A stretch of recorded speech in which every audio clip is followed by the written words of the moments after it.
High and welcome to my channel, welcome to the another episode. তো আজকের ভিডিওতে আমরা রিভিউ করতে চলেছি হিট দ্য থার্ড কেস, যেটা রিসেন্টলি কালকে মুক্তি পেয়েছে। আমি আজকে দেখলাম। যারা এই ফ্র্যাঞ্চাইজিটা নিয়ে অ্যাওয়ার নয় তাদেরকে আমি বলে রাখি, এর আগে দুটো পার্ট ছিল এটার, হিট দ্য ফার্স্ট কেস অ্যান্ড হিট দ্য সেকেন্ড কেস। হিট দ্য ফার্স্ট কেস তো আমাদের বলিউডে রিমেক হয়েছিল, রাজকুমার রাও সেটার মধ্যে মুখ্য ভূমিকা অভিনয় করেছিল এবং সেই ছবিটা আমার প্রথম দেখা হিট ফ্র্যাঞ্চাইজির। তারপরে আমি সাউথের ভার্সনগুলো দেখি এবং এই ছবিটা তো প্যান ইন্ডিয়া লেভেলে এসে এবং সেকেন্ড কেস থেকেই রয়েছে এবং তিনটে ছবি হিন্দিতে অ্যাভেলেবেল আছে। তো এবার এই ছবিটা আমার কেমন লাগলো কি বৃত্তান্ত যদি বলতে হয়, তার আগে ছবিটার গল্পটা যদি একটু করে বলি, তো ট্রেলার লেভেলে যেটুকুনি দেখেছো গল্পটা হচ্ছে অ্যাজ ইট ইজ সেরকমই, যে একটা অর্গানাইজেশন আছে যাদেরকে নানি কোথাও গিয়ে ট্র্যাক ডাউন করবার চেষ্টা করছে। এবার হচ্ছে কনফিউজিং ব্যাপার, নানি কি কিলার নাকি নানি কপ, এই জিনিসটা হচ্ছে কনফিউজিং, যেটা ট্রেলারেও ছিল সিনেমাতেও আছে। সেটা জানতে হলে তোমাদেরকে একটু কষ্ট করে হলে যেতে হবে, হলে গিয়ে ছবিটা দেখতে হবে। তো এই ছবিটার পজিটিভ দিক নেগেটিভ দিক দেখো, এই ছবিটা আমার মারাত্মক লেগেছে এবং যে তিনটে পার্ট যে হয়েছে, তিনটে পার্টের মধ্যে এই ছবিটা আমার বেস্ট এখনো পর্যন্ত লেগেছে।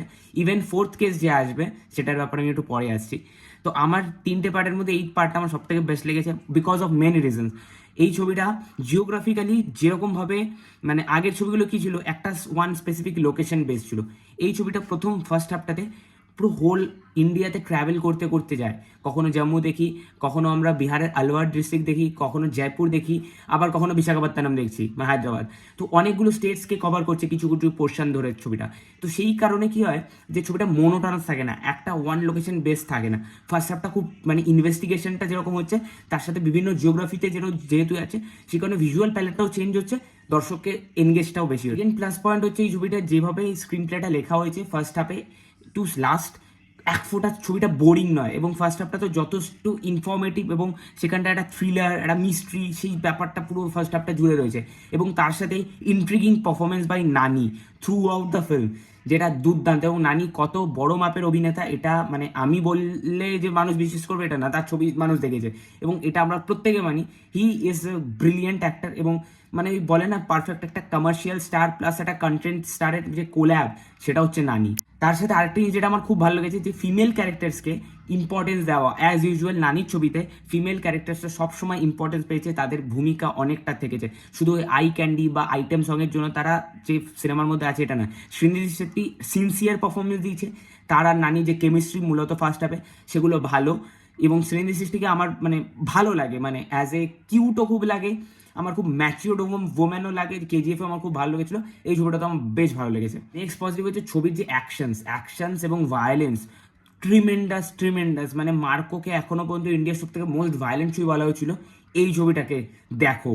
মানে মার্কো তো খুব ভায়োলেন্স ছবি, বাট মার্কোতে না কোথাও গিয়ে ভায়োলেন্সটা কোথাও গিয়ে জাস্টিফাইড হয় না কিছু কিছু জায়গায়, কারণ ছবিটা মনে হয় কি ভায়োলেন্সটাকে আগে লেখা হয়েছে তারপর গল্পটাকে সাজানো হয়েছে, কিন্তু এই ছবিটাতে হচ্ছে স্টোরির জন্য ভায়োলেন্সকে রাখা হয়েছে, সেইটা এই ছবিটার খুব পজিটিভ এবং সেটা কোথাও গিয়ে দর্শককে ইমোশনালিভাবে যে ভায়োলেন্সটা হচ্ছে সেটার সাথে কানেক্ট করবে।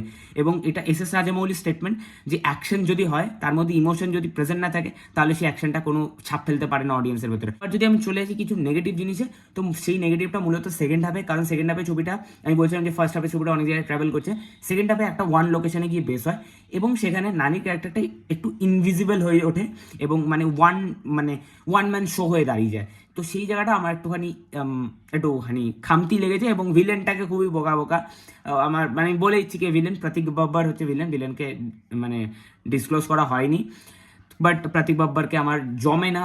সিকান্দারের মধ্যেও ছিল, এখানেও আছে, খুব একটা সে ভালো পুল অফ করতে পারে না। সে অনেক সাউথ ইন্ডিয়ান ছবিতে ভিলেনের পার্ট করে, হিন্দিতেও করে, কিন্তু কোথাও গিয়ে আমার তাকে কনভিনসিং মনে হয়নি এবং সে রোলটাকে ভালো করে জাস্টিফাই করতে পারেনি। এবং যে এই যে পুরো একটা গ্রুপ অফ অর্গানাইজেশন, তাদের যে মেন মোটিভটা কি, সেটা at the end of the প্রপারলিভাবে ক্লিয়ার হলো না। হ্যাঁ, অনেক কিছু লাস্টে বলে দেওয়া হয়েছে থ্রু নানিস ভয়েস অ্যান্ড আদি বিশেষ ভয়েস।